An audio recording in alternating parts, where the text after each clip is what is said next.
Hello, and welcome to the Reach or Miss Show, the podcast for the customer-focused entrepreneur, where Hayut Yogev speaks with entrepreneurs for entrepreneurs about reaching or missing the critical point of approaching the right customer with the right message at the right time and place. The point where business success starts. And here is your host, Hayut Yogev. Reach or Miss, Episode 15. So I have a special guest today, and I'm very happy to have here with me Erik Huberman. Hey, Erik. Hey, good to be here.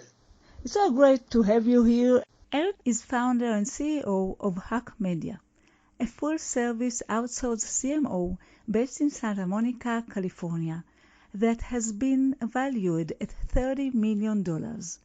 As a serial entrepreneur and brand marketing expert, Erik is a sought-after thought leader. He is the recipient of numerous awards, including Forbes 30under30, Inc. magazine's Top 25 Marketing Influencers, and a 2016 Telly Award. I just shared with our listeners what you've done until now, and I would like to ask you to share with us what are you doing and most passionate about today, and where are you heading? Sure. So I'm basically running a company called Hawke Media. It's like an outsourced CMO and marketing team to companies. We're about 95 people, actually maybe a little larger at this point.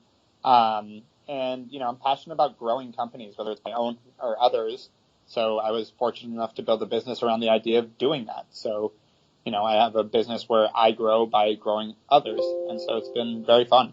That sounds great. 95 people, you said? Yeah.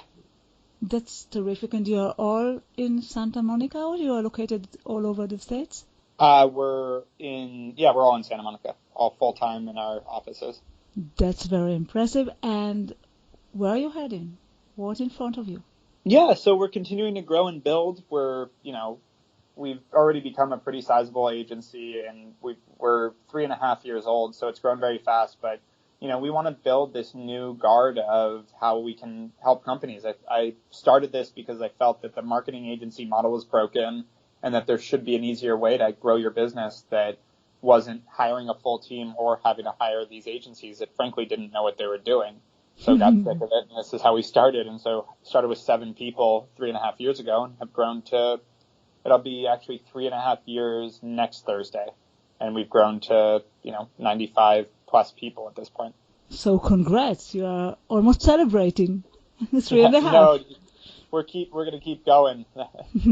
And tell me a bit about the company. What is unique about your model? I do agree with you that advertisement model is broken for many years, though, I must say.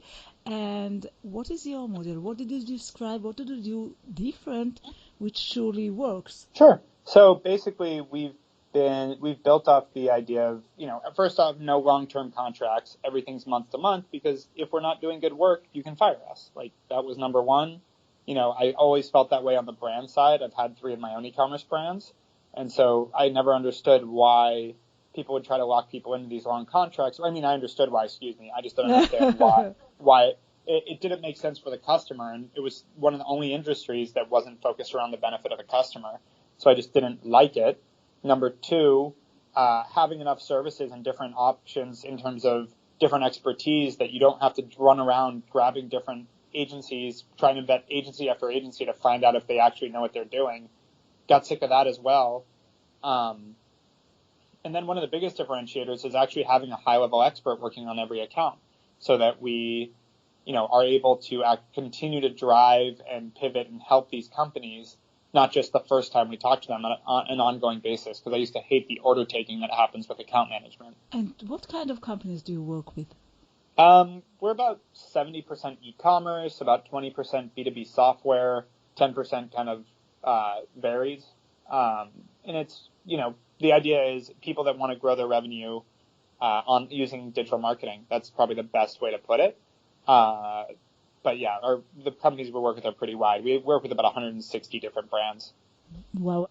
This podcast is all about customers and how you focus the right customer. And I want to ask you, how did you figure out who your customers should be and who are they? What are their characters? Because you talked what they are doing, but are they big companies? Are they young companies? Are you talking more about entrepreneurs, more about established companies? And how did you figure out these are the customers that you should focus on? Yeah, it's basically, it's anyone that needs our help. I mean, that's the beauty of what we do is small companies need this because they can't afford to hire an in-house team. Large companies need this because they need extra bandwidth when projects come up. So it's like we're able to work with every size company. We work with anyone from startups out of people's garages to Alibaba, Red Bull, and Verizon. Wow. Because they all need help from people like us that know very specific expertise in email marketing or in Facebook or in search or in SEO or in web design that they can't always drum up. If it's a big company, they don't always have the bandwidth in-house from that specific team. And then if it's a small company, they definitely don't have those people. That's correct. And did you change something about the customer you focused on or just kept going? I mean, it's not really, again, it's more of inbound than outbound. So it's not really like we focus on a customer and attack. It's more companies come to us, get introduced to us, et cetera, is more how we've grown. So our customers continue to be the one that picks us. How do they hear about you? Word of mouth. Companies that have worked with us, that like us, that say, oh, you should work with Hawke Media. I've been working with them and they're great, that kind of thing. A lot of our names, we've just built a positive name. And you said it. You are located in Santa Monica. Does your customers located there as well, or you are serving customers all over the states? All over the world. We have all over the world. Yeah, we work in about 12 different countries at this point. And you work through internet, online with all of them. Yeah, or on the phone, on Skype. There's a lot of different ways we work with them. I mean, our clients, even the ones in LA, barely come into our office. It's more, everything's done remotely. You started to talk about it, but please tell me or tell us about your concept or beliefs on the way a startup or entrepreneurial business should approach its customer, and give our listeners your best advice for their customers' approach and focus. Make sure you're understanding why they need you. Like, what is the purpose behind them wanting to work with you or buy your product or purchase your service, whatever it is. You need to understand the reasoning behind it, the logic behind it, and the emotional appeal behind it so that you can actually position it in a way that, shows them like this is what you've been looking for. Okay, they should focus on the customers. They should understand them. Do you have any advice? How should they do that? I usually say like it's good to be your own customer, or would have been, because like that's been where we've been successful. Is I've had 3 brands, I've hired agencies, I've hated most of them, so I knew what I was looking for and what I didn't like, so I was able to create that, and was able to understand that there were a lot of people like me, so it was easy to build that out. I think that was a huge advantage with what we built, because founders of most agencies I know don't come from running their own brands. And so there's always that missing empathy of like understanding what the needs of their customer truly are. It's interesting, that the best advice that I think all or perhaps almost all of our guests is the same advice. Yeah. Which is in a way very interesting, but in the other way, we don't hear that often. You can't read it often. People are not talking about it. It's like a hidden secret of the good ones. Yeah, it's just knowing that other side of the table is super important. Erik, you are very successful. However, I would like you to talk with us and to tell us about your biggest, most critical failure with customers. The one that affected your entrepreneurial journey. It can be either from this company or for the startups you had before. Can you tell us this story? Yeah, I would say more on a like fundamental and what would you say, like real education approach. I had a client that was messing with us a lot, messing with our payments, playing games, went through a problem with their own business, and then my team, kept messing with paying us for the work we were doing. And then finally, after working with them for 2 years, my team made a small mistake that was easy to rectify, but they chose not to rectify it and to live with the consequences as opposed to like just fixing what we broke. And those consequences ended up costing them opportunity cost, a decent amount of money. And they took that and decided we owed them that money, even though they didn't take direction on how to rectify the situation. So we went back and forth and back and forth and back and forth. And then I didn't hear from them for like a couple months. they wanted to go through my insurance to cover it, which my insurance did exactly what I would have done, which is like, we researched this and we don't owe you anything. Like, this is ridiculous. And so when they did that, they sent some low-level employee to tell me that they weren't going to pay me for like 4 months of work. And so then that's when I let my ego get in play. And instead of trying to find a way to fix the situation, I mouthed off to him and said, we'll tell them that it's a lot cheaper to hire an attorney and have them sue them for the money than to just let that go. So they'll be hearing from it. And it turned into this whole mess of back and forth yelling. And they threatened to run my name through the mud and all sorts of stuff, even though, again, we had done nothing wrong. But still, from a business like mine, it just didn't do anyone any good to make a comment like that. And I just learned to keep your ego out of it. Like, anytime you feel like you're reacting through emotion or ego, just squash it. It doesn't benefit you. It ended up ruining could have been actually a much bigger relationship. Even though they were paying, it was still making money. And logically, there was no reason to do that. And so learned a big lesson about, this was a long time ago, but learned a big lesson about how to deal with those situations. Wow, thank you for that. I must say that I had a very similar lesson about involving attorneys. So thank you for that. And I would like to ask you about your greatest, most significant success as a result of the right customer focus, or something you did right about approaching your customers. Yeah, I mean, it's really just treating everyone with respect and, again, keeping your own ego out of it. And just, I talk to my team all the time, like, especially with the business we run. We're basically taking people's, like, life dreams and their entire passion, and people put everything they have into their businesses. And when they come to us for marketing, like, it's easy for us with 150 clients, or even if we had 20 clients, to say, oh, whatever, like, it's another client. And it's really important not to forget what you're actually working with, which is someone else's dream and life. They could have put their entire savings into this business, and it has to work, or they're out on the street. And that is a lot of times the responsibility we're dealing with. And keeping that in mind has consistently been important, because when we treat it that way, we gain a lot of word of mouth, we gain a lot of business, we gain a lot of respect and reputation. And at the end of the day, it's the right thing to do.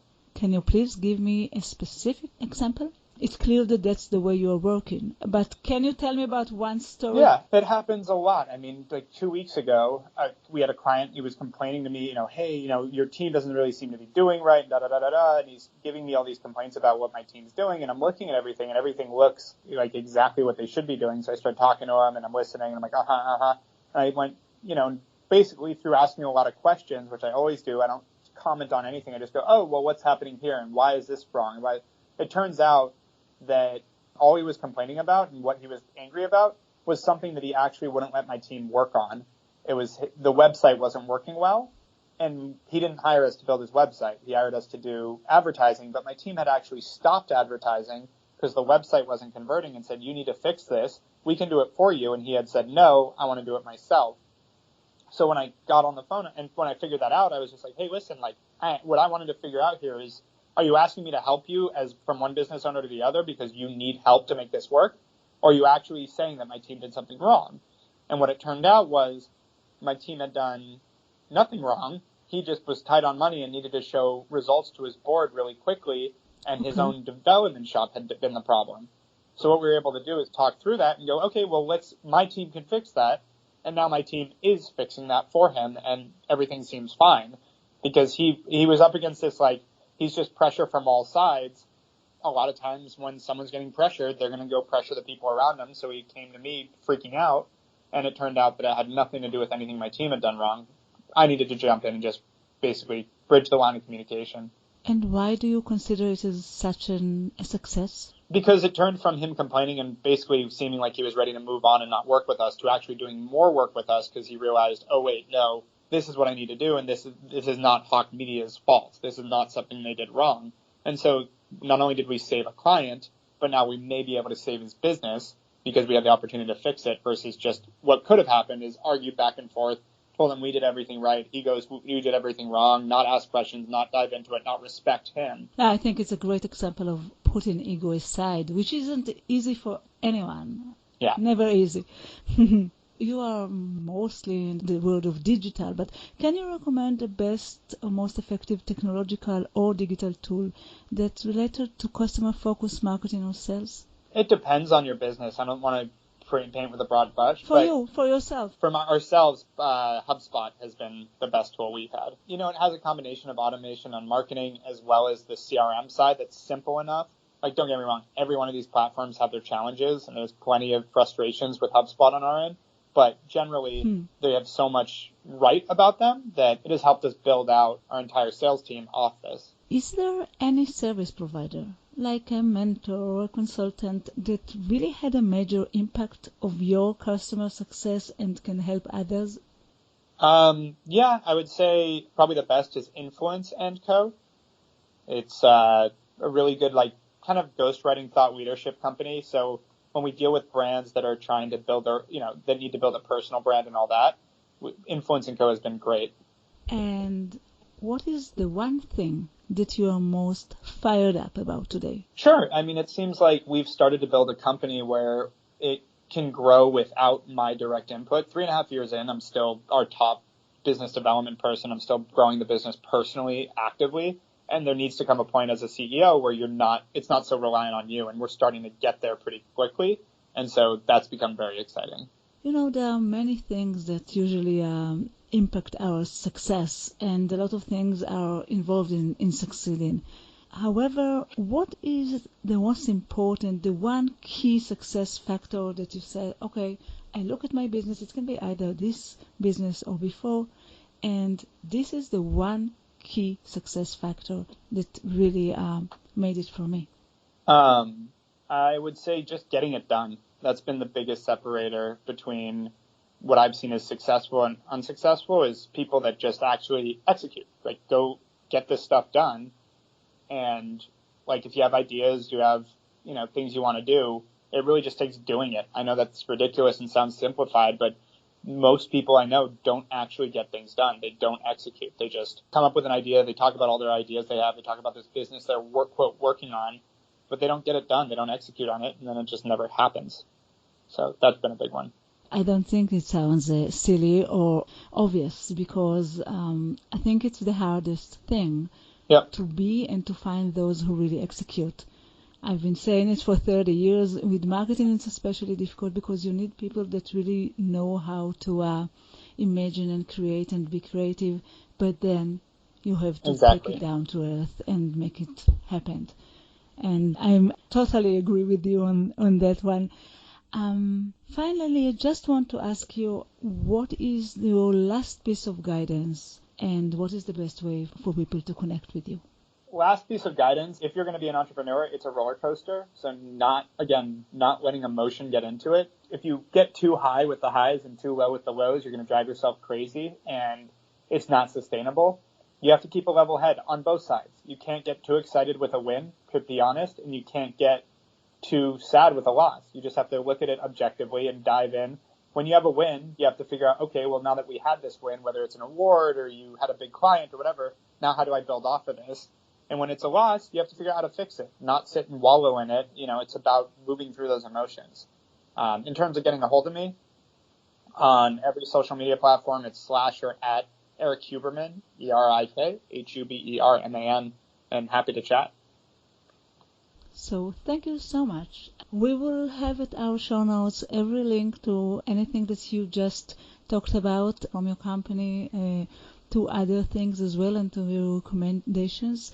So our listeners can either look at it there or contact you. Yep. And thank you so much, Erik. It has been very interesting to listen to you. Thank you very much as well. Keep succeeding. You're doing it great. Bye-bye. Thanks. Bye. Thank you.